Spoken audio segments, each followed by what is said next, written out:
Welcome back to episode of car talk. हमारे गिवर नसीम अजहर साहब लाहौर से उन्होंने हमारे सवाल किया कि सर पाकिस्तान के अंदर ज़्यादातर लोग जो है वो प्रेफर करते हैं जब वो इन्वेस्टमेंट करनी हो तो वो कहते हैं कि अगर हम किसी रेजिडेंशियल प्रॉपर्टी में इन्वेस्टमेंट कर लें तो हमारे लिए बेहतर है। वो जैसे प्लॉट हो गया, कोई घर हो गया कि उसका हमें किराया आता रहेगा, तो वो उस लिहाज से उसको प्रेफर करते हैं। लेकिन जो इंटेलिजेंट इन्वेस्टर है उसको ये पता होता है कि अगर मैं कमर्शियल प्रॉपर्टी में इन्वेस्टमेंट करूँगा तो मुझे इसके अंदर मुनाफा ज़्यादा मिलेगा। तो अब इसमें से बेहतर ऑप्शन कौन सा है, आइए इस पर बात करते हैं।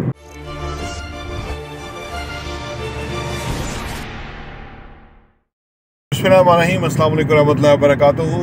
देखिए जी, बहुत अच्छा सवाल है कि बुनियादी तौर पे मैं अपनी बात भी अगर करूँ और आप भी इसको रिलेट करेंगे कि जब हमें मुझे खुद रियल एस्टेट का ज़्यादा कुछ समझ नहीं थी तो मैं ये समझता था कि मैं जहाँ रहता हूँ मेरे आसपास जो प्लॉट हैं वो अच्छे हैं इन्वेस्टमेंट करने के लिए, मेरी आंखों के सामने होंगे और कल को कब्ज़ा भी नहीं होगा और वो सेफेस्ट इन्वेस्टमेंट है। ज़्यादा तो जो सेफेस्ट पे होती थी और उस वक़्त भी बड़ी सोसाइटीज़ के अंदर लोग इन्वेस्ट कर रहे थे और वो कब्ज़े का कोई ख़तरा नहीं था और वो ज़्यादा उन्होंने फ़ायदा उनको हुआ। बाद में मुझे जब ये समझ आई तो मैं फिर उस तरफ आगे बढ़ गया। तो ये वो तो मैं समझता हूँ कि ये जो जितनी आपकी अवेयरनेस होती है ना इन्वेस्टमेंट की, उतनी उस हिसाब से ही आप फैसले करते हैं, उस हिसाब से ही आपका इन्वेस्टमेंट पोर्टफोलियो डिज़ाइन होता है। जब आपको समझ आती है तो फिर आपको अपने इन्वेस्टमेंट पोर्टफोलियो को चेंज करना चाहिए, रेजिडेंशियल इन्वेस्टमेंट से कमर्शियल इन्वेस्टमेंट की तरफ आना चाहिए। दरअसल रेजिडेंशियल भी लोग इसलिए भी देख रहे होते हैं कि चले अगर हमारी अपनी भी कल को नीड होगी, घर बना लेंगे या अपार्टमेंट चलो खुद रह लेंगे, किराए पे नहीं चढ़ाएंगे, तो बिजनेस का क्योंकि उनका अपना बिजनेस का इरादा नहीं होता या वो बिजनेस को उस तरह समझते नहीं, तो इसलिए वो ज़्यादा बिजनेस वाली इन्वेस्टमेंट की तरफ जाते नहीं। अब इसमें दरअसल सूरत ये होती है कि जिसका जो एक्सपोजर है वो उसी तरफ इन्वेस्टमेंट करेगा या वही चीज़ों को हम अहमियत देगा, ठीक है ना।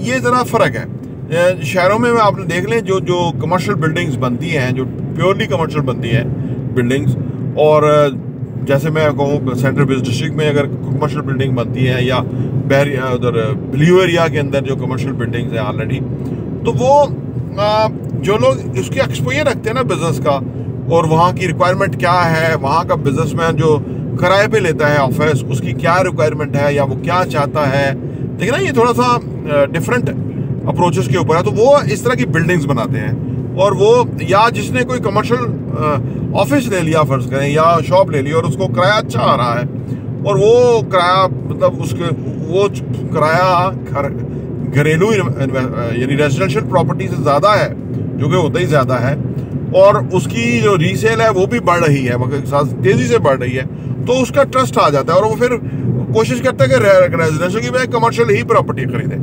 तो ज़्यादातर लोग पाकिस्तान में बिजनेस माइंडेड नहीं है और वो जो आने वाले टाइम में जो स्कोप है ना बिजनेस का, वो भी वो नहीं समझते कि भाई क्या मतलब बिजनेस में पाकिस्तान ने कैसे आगे जाना है। क्योंकि अब देखिए इस वक्त तकरीबन कोई 15 लाख लोग हैं जो पाकिस्तान में फ्रीलांसिंग का काम कर रहे हैं। 15 लाख लड़के लड़कियां हैं जो घरों में कोई छोटे मोटे काम $150 जो है वो उस पर ऊपर काम कर लेते हैं, $5 मिल जाए तो वो काम सर्विस कर लेते हैं, वो फ्रीलांसिंग उसको कहते हैं, तो वो ऑनलाइन पैसा कमाते हैं। 15 लाख है। ये 15 लाख इसलिए भी है और ये बढ़ेंगे भी इसलिए कि आगे जॉब्स नहीं है। अब हर बच्ची को पता है कि गवर्नमेंट जॉब उसको कोई मिलनी नहीं है, गवर्नमेंट के पास जॉब क्या है ही नहीं स्कोप, ठीक है ना। वो तो पहले वालों से ही तंग है, उनकी तनख्वाहें रोकने की बात हो रही है, उनकी पेंशन ख़त्म करने की बात हो रही है वगैरह वगैरह। तो ये जो रुकावट आई है एक तरफ, इससे दूसरी तरफ और जो है ना वो तेज़ी आनी है, बेहतरी आनी है ऑफिस की तरफ, बिजनेस की तरफ, शॉप्स की तरफ। 15 लाख तो ये जो डाटा अवेलेबल है इस वजह से, अदरवाइज शायद कोई 50 लाख लोग होंगे कि जो नए बिजनेस खोल रहे हैं, कोई ऑफिस खोल रहे हैं, कोई शॉप खोल रहा है, जो क्योंकि जितनी भी कमर्शियल एरिया में अगर आप देखें जितनी भी चीज़ें बन रही हैं वहाँ नए नए काम खुल रहे हैं। इसका मतलब है कि वो रिक्वायरमेंट है तो खुल रहे हैं। तो ये सारी बात आपकी जो एज इन्वेस्टर है ना वो एक्सपोजर की है कि किस तरफ आपका एक्सपोजर है और क्या चीज़ आपको समझ आती है और आप उसको रहने को, तो क्योंकि हर कोई समझ लेता है कोई ना कोई तो रह ही जाएगा, क्योंकि रहने के लिए जो जगह बनती हैं उस हवाले से वो समझता है कि भाई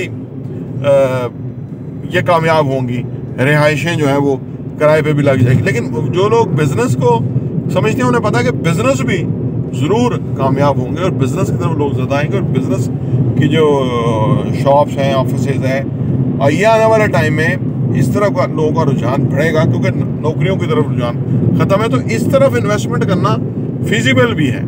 छोटी जगह का अच्छा कर ज़्यादा किराया लिया जा सकता है, कमर्शियल अगर आप उसको बना देते हैं। प्रॉपर्टी इंडी भी देखने का बहुत बहुत शुक्रिया।